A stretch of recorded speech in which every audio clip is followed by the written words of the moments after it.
Fight Fuel MMA is coming at you fresh off of UFC 253 from Fight Island. Israel Adesanya retains his middleweight strap, and it was too easy. Jon Blachowicz takes the UFC light heavyweight strap like it was his job, cause it is. And Brandon Raw Dog Royval and Kai Kara-France gave us a flyweight banger that made me forget I was watching flyweights. Plus, Khamzat Chimaev sets his sights on Israel Adesanya's middleweight belt, and what was up with Izzy's chest. Let's go!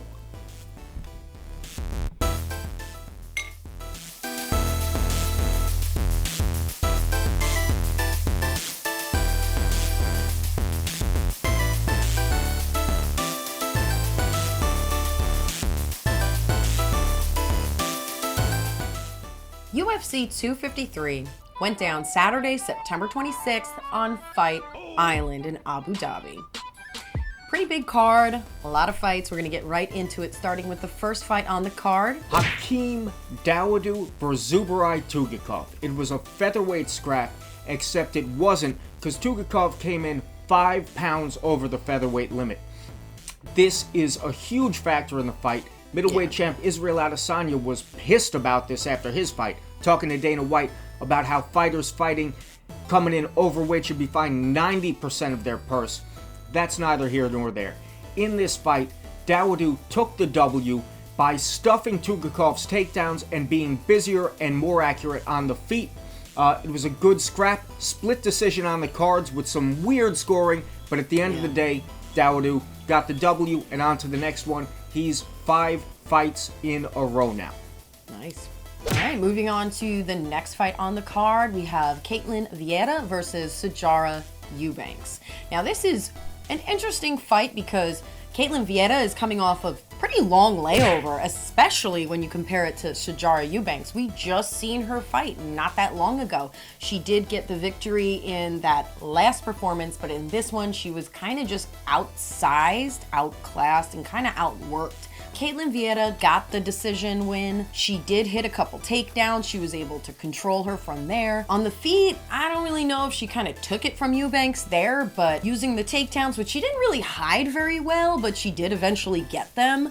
Maybe something for her to work on, connecting some nice strikes with some quick level changes, maybe for the future. But yeah, she won this one. On to the next one for her. For Eubanks, she's been a very active fighter. I feel like she's just going to focus on the next one. All right. Moving on to the fight of the night in the flyweight division. We had Brandon Raw Dog Royval, who wins the best nickname of the night for this event. That's amazing. Yeah, I don't know. I don't know how he got this nickname, and I don't know if I want to know how. Yo, who cares? It's great. Bruce Buffer wouldn't even say his nickname. I love it. And he was fighting... He was fighting Kai Don't Blink Kara-France. Not as good of a nickname. That might be why he lost the fight. No, I mean, that makes sense. Don't blink, because he could knock you out. The power on him, he looked good in defeat. I mean, that's why he got the bonus, right? Yeah, the two of them put on an amazing fight. You could see the power in these guys' strikes, and they both rocked each other, like not even a minute into the fight. Real quick. Royval got rocked, goes down, comes back with a spinning back elbow, drops Kai Kara-France. He's on him like white on rice with slick, aggressive jiu-jitsu. And I was just saying, not that long ago, when Mackenzie Dern fought and used her omoplata to sweep, how impressed I was and how happy I was to see that, because you don't really see it in MMA, hitting us with a nice omoplata sweep. He had the omoplata. Kara-France was like trying to get out, but he just kept it, cut the angles, really held onto the arm, and eventually used it. So again, we got to see that in MMA, so cool. Look, the fight was all action. On the feet, they were both swinging, and you could see the power behind their shots. On the ground, really good scrambles, really good submission attempts, and it wound up a second round submission victory for Brandon Raw Dog Royval via arm-in guillotine that he jumped on. And Kai Kara-France, you could see him pulled to the mat by the pressure on his neck and Royval's weight, and it looked like he might get out. But Royval had that guillotine sunk in tight, and he got the finish. So, really fun fight.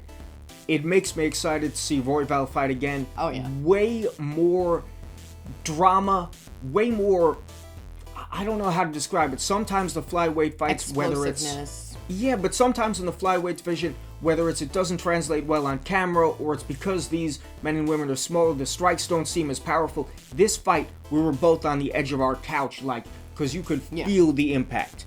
There was jeopardy at all times. Yeah. Oh, yeah, for sure. That's why I say, like, explosiveness, because you get explosiveness with the flyweights, but it seems like it's on a smaller scale, but these guys did big moves, and it translated well. Yeah. If that makes sense. Like, that's exactly what I'm talking That's about. why we were on the edge of our seats, and that's why I bet you most people were also.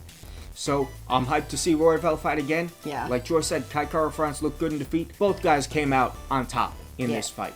Really woke up that flyweight division, and also really kind of woke up this card, too. Yes. No offense, but it was a little... No, it kind of slow to start, but man, they really hit the middle like that. And this fight took us into our co-main event of the evening, the first of 2 title fights. We have Jan Blachowicz versus Dominic Reyes. And this fight did not go down the way we predicted it would go in our pre-fight video. Not at all, which I was very surprised, because Dominic Reyes, based on his last few performances, we were sure that he was going to show up like he has been, and he didn't quite show up the way he has been. No, he looked physically a little softer than we've seen him before, and he didn't put his foot on the gas from the get-go.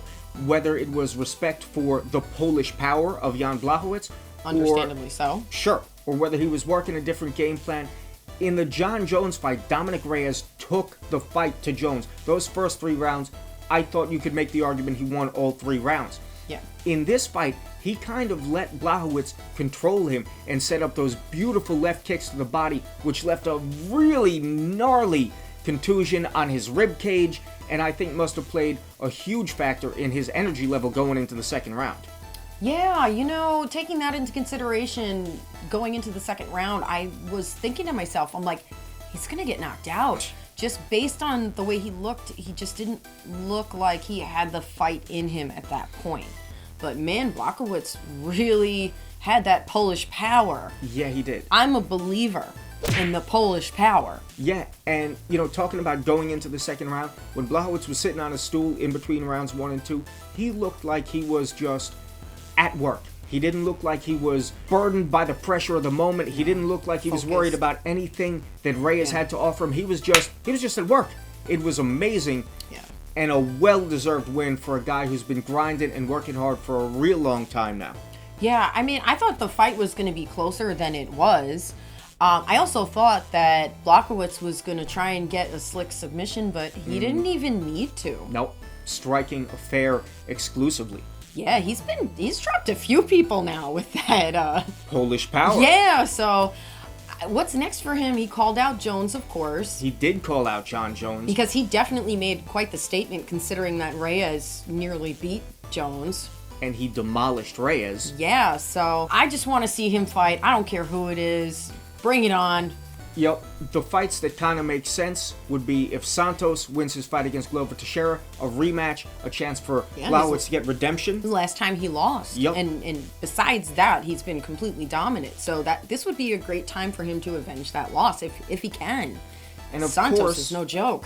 No, Santos is no joke. But of course, if Jones decides to step back in there at light heavyweight, that is the fight to make. I still want to see Jones at heavyweight. So I'm hoping for a Santos versus Blachowicz rematch. We're very excited to see your next fight, whoever they pick for you. Polish power. Now on to the main event of the evening. Dana White was saying that this broke social media records, the stare down between these two. Between Costa and Adesanya, pulling that black belt, white belt little gimmick, and Adesanya got really mad, felt disrespected. Threw up the crane kick. Yeah, felt bullied by Costa this entire time of their back and forth heated banter between the two. And Dana White was saying this could be the fight of the year, this could be the fight of the decade. Instead, what we got was a one-sided domination. A technical domination by the last style bender himself, Israel Adesanya, with a second round finish over Paulo Costa it just, Costa didn't even look like he belonged in there with Adesanya. It looked like an amateur fighting a pro. It was crazy. Yeah, which that's unreal, because we've seen Costa come up the rankings. We've seen what he's capable of. We've seen him knock people out. We've seen him take it to Romero and walk Romero down. I mean, earlier in his career, you saw him murk Johnny Hendricks by just walking through shots, pinning him up against the cage, and going to town on his head, on his body. In this fight, he was never able to pin Adesanya down. In fact, Costa seemed hesitant to even throw punches. He came out with a kick-heavy offense. He wasn't able to capitalize on the instances where he got Adesanya against the cage. And in the middle of the octagon, Adesanya just had target practice on Costa's legs, body, and head. I feel like Costa's game plan failed him. From what I could tell, was emulating Romero's game plan of kind of sitting back, hands down, taunting to get his combinations off on him. Maybe with that overhand right, starting with that, hopefully dropping him and following up with some crazy hammer fists. But he wasn't able to do any of that because he got stopped immediately by Adesanya's ability to just pick him apart, particularly his lead leg. Yeah, that right lead at the leg knee was chewed up. Now, gotta give it to Costa, because he kept eating them and pretending like they weren't affecting him, but I felt like at one point in the second round, when he came back out, that one leg kick in the second round he ate, it just completely changed the fight for him. You could tell on his face at that point, he was pretending to shake it off, but it was all downhill for him from there. Yeah, and you saw he wouldn't put weight on it after, and from there, he had no spring left. Yeah. Adesanya, who is a tactician, who, in his post-fight interview, he was talking about seeing Costa's game plan from even before the fight to how he was going to fight him. He had to sense that the time was right to move in, and he did. Oh, yeah. A head kick started off the end for Costa, and once Adesanya dropped him, I think with a little slip right left, he moved in and put some vicious grounded pound on, poked the back of Costa's head one time, swung until the ref jumped on him, and then humped Paulo Costa in the center of the ring. He did say he was going to make him his bitch. He made him his bitch. He then went over to Costa's corner and told them he was going to come on them. Oh, really? I missed that one. Yeah. He went over to Costa's translator headquarters. He's like, I'm going to come on you, which is weird. But that is weird. But that was the mastermind of throwing the white belt at him during the stare down. So yes. He probably wanted to be like, well. He probably wanted to be like, fuck you. Fuck you, yeah. It was weird, but it's okay. Whatever, it works. After a performance like that, you can say whatever you want to say. Adesanya is reminiscent of Anderson Silva, but he's different. Yes. I don't know if I've ever seen somebody with as many striking tools and the physical ability to put them into play in the octagon as Israel Adesanya. He completely derailed Costa's game plan. Yeah. And I feel like Costa didn't have a plan B. There was no plan B. There was nothing.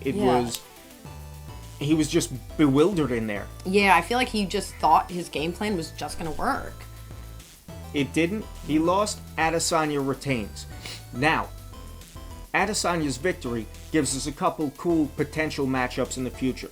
The one I'm hoping for most is if Jared Cannonier gets his shot at Israel Adesanya's belt. I think there's a lot of respect between those two fighters, and I think that fight would be fireworks. But there's another, less likely, perhaps further off fight in the wings. Khamzat Chimaev, everybody's darling right now, put out on his social media a meme that's like, "The Wolf, I'm coming for Adesanya." And we were talking about Adesanya's fight with Marvin Vettori the other day. Yeah. Back in the day, Marvin Vettori lost a close split decision to Adesanya, and he was able to clinch and grapple and take Adesanya down and nearly take Adesanya's undefeated record from him. Yeah, the one of the few times that I've seen Adesanya at a loss in a round was against Vettori in that third round. Definitely rewatch that fight if you've seen it. See it again. If you haven't seen it, watch it, because it's definitely very telling of the only weakness I could say in Adesanya's game. Grueling takedowns where he just stuck to him and just climbed up, hit that takedown. It was very telling to see what would happen if someone implemented a similar game plan who's in the top right now. Now, who fights with a grinding wrestling style and can also strike really well at middleweight? Khamzat Chimaev, and his grappling might be better than Marvin Vettori's. I would wager that it is. If Chimaev can keep climbing the ranks, this is like a dream matchup for MMA fans. Chimaev's got all this hype. Israel Adesanya is this untouchable, undefeated tactician. You would get to see how good Adesanya can be when somebody is willing to just embrace the grind and not give him an inch, a second to breathe. I hope that fight happens within a couple years. Yeah, I'm really banking on it, and hopefully they're both undefeated when they go to fight. That would make it even better. That is not a make or break thing, but that would just be really cool if they both ended up at the point where they clash, finally, that they're undefeated and both, like, super dominant. You know, one can dream. It's a dream fight, it's a ways off, but it would be cool to see happen. Lastly, in this video, we got to address something. What was up with Izzy's right pec?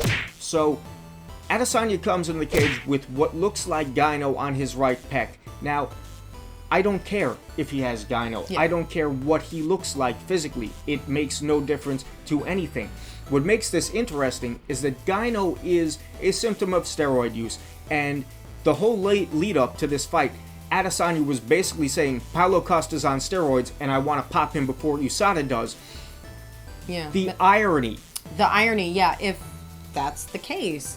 It's unfortunate if this physical abnormality, we'll call it, is not from steroid abuse, which we hope it's not. It doesn't seem like it would be based on the way he carries himself and the way he talks. No, and there's about other people who abuse, allegedly, steroids. Sure, and there's a lot of other reasons that men get gyno. It's not just steroids.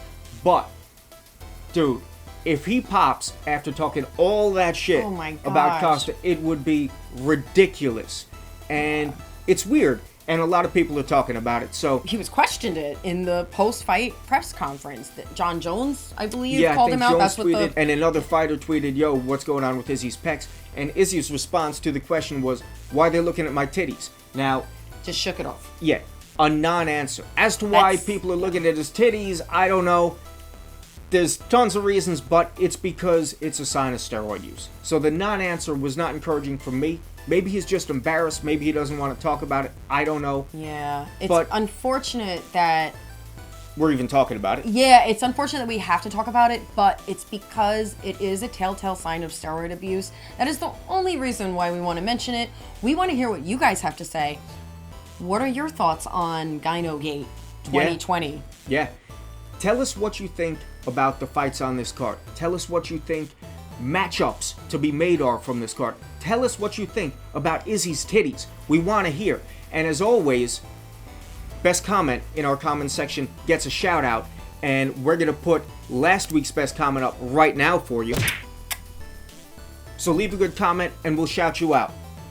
Alright, thank you for watching. If you haven't already, please like, comment, and subscribe, and we will see you next week. Peace.